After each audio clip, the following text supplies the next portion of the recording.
My job on the task was to, I guess I see it as setting the historical stage.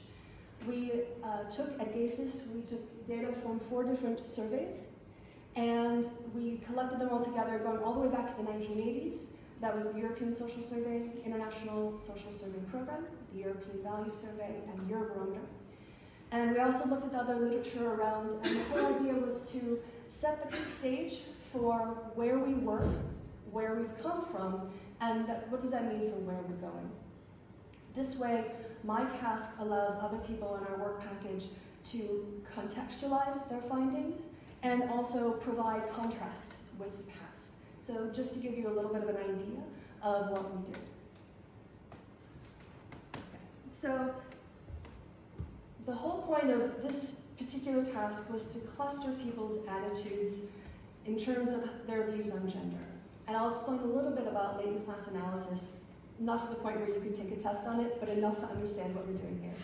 So when people give answers on surveys, they have a response pattern. If you have 5 questions and you strongly agree with all of them, or you strongly disagree with all of them, or you're in the middle on all of them, that's a response pattern. And there are mixes.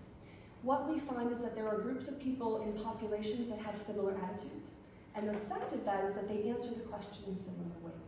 So we can take their response patterns and organize them into clusters based on the attitudes that they share. And with that information, we can then tell you what kind of attitude clusters are in a sample and what proportion of people in a population hold those attitudes. And that's pretty much what I'm going to talk to you about today. Now, I am not original in this. I stand on the shoulder of giants. And what other people have found looking over European attitudes is that it's complicated. It depends on how much nuance you want to put in. But basically, there's a general structure. There are traditionalists who think men's jobs, the job of men is to make money. The job of women is to have babies and work in the home and provide domestic care and domestic labor. And that's the way things are. And then on the other side of that, the opposite pole, you have people who think everybody should work. Whether it's in the house or outside the house, everyone has a role to play, everyone's important in that, and we should have egalitarianism. And then you get people in the middle. You get people who think, well, yeah, I agree that people are equal, but the role of a mother is very important. Or, yes, I agree that, division of labor in the household is important, but when it comes down to it, men should be doing more of the earning and provision.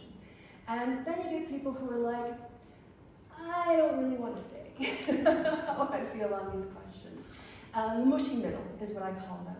And later on in this project, we're going to look at how these views have changed over time. I don't have time for that today. So I'm going to give you the snapshot of where things are using the most recent survey release that we have, which is the International Social Survey Program, which the data was collected in 2022.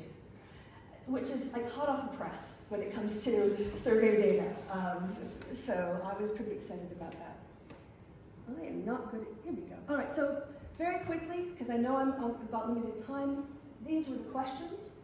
One of the challenges is that if you want to measure things over time, you have to go back to the earliest form of it. The earliest form of this was written in the 1980s during second wave feminism. And so it has all of the hallmarks of second wave feminism. It's heteronormative.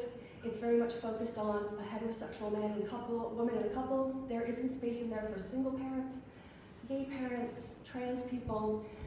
So it's not a great measure, but it's a great measure that we've asked repeatedly for 40 years. So what we can do is we can measure change on these attitudes over time. One of the recommendations we have is we need to have survey programs funded to do more updated views, reflect modernity more than this. Keep these because it's important, but also we need, the European Social Survey did an expanded version, which was good. So I'm just gonna do a quick thing. I put every single country into 4 groups. They can go from 3 to 6, but I settled on 4.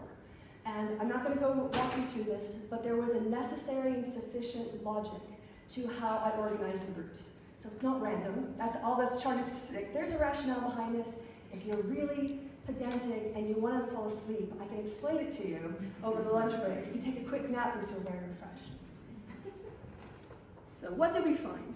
I'm only going to do the stories here, but you can look at the pictures to get a sense of the distributions. So what I did was, I did the 16 countries with 4 classes interpreting 5 different questions, and then represented them as pie charts. So you can kind of visualize the different distributions. And then looked at the distributions and clustered them by their proportionality. And, surprise, surprise, they have a geographical structure. So culture and country matters is what that reinforces. These 3 countries have a cluster of response patterns that are similar enough that we can put them into the Nordic consensus. And the story here is that gender equality has become the normative baseline in these countries. There are very few people who answer 3. And 3 in this case was neither no or neither agree nor disagree. Also, because of the slide thing, I lied. The TLDR, too long didn't read, of this is, right? So pay attention to this if nothing else. The road from traditionalism to actual equality is not a straight line. People take their own windy, windy paths, and that's why we have the 4 clusters. And that's when you're looking at policies, you need to think about some people will incorporate essentialism. Some people will hold on to elements of tradition. It's not that you go from thinking a traditional viewpoint to an egalitarian one, and that's kind of the big takeaway of this. But in some countries, they have gotten an egalitarian consensus, the Nordic countries being the perfect example. Forward. Okay, I'm getting a hang of this halfway through the presentation. The next cluster that we can put together is the Western European countries. And here we have basically still strong egalitarian majorities, but we also have clear internal differentiation by the intensity, which means how much they strongly agree or strongly disagree. And also there is a persistence of a small traditionalist minority. The next one, we only have Southern Europe as represented by Italy. This one was a little bit weird because we saw some flips in the age demographics and the gender, which I'll get to later. But it's quite distinctive because it has symbolic support for maternal employment, but that coexists with skepticism about whether or not women being outside the home hurts children or hurts the family. So you end up getting a kind of ambivalent, dominated distribution. And then we have the Central European countries, Central and Eastern European countries, where that strongly neither agree nor strongly disagree is a defining feature. But you also get, in the case of the Czech Republic and Slovakia, relatively strong egalitarian polls. In Hungary and Lithuania, you get a lot of people answering in the 3s. And in Poland and Bulgaria, you get a pretty large traditionalist minority compared to other countries. So again, I'm just flashing this up. Happy to send you a personal copy if you would like after this. Then the other thing we did, and I did, in order to do this analysis was look at the role of gender and age group. So the age is organized by cohorts, and gender is only measured in man-woman, so we don't have any information on how non-binary people identify or their views in this, which is an omission in terms of social science research. I don't think it'll be too surprising if I tell you that the most egalitarian clusters in the countries were younger women. So the younger a cohort was, the more likely they were to be egalitarian. The more female, we'd say, is skewed, the more likely it was to be egalitarian. And in some countries, there were actually little microclusters of about 2 or 3% of the sample that you could call super egalitarians. Not only did they get all the egalitarian stuff, they strongly agreed, they strongly disagreed. And those were the youngest and the most women-leaning cohorts. I thought I changed this one into 2 slides, but apparently it didn't. So on the other side of it, the traditionalists and ambivalents tended to skew older and also more male. Again, not unsurprising. However, I think it is worth thinking about who gets elected and who makes policy and who those policies impact. So we see that the people who actually have the attitudes about work and home and family, whose bodies and lives are directly affected by these policies, are the people least likely to have the power to enact them.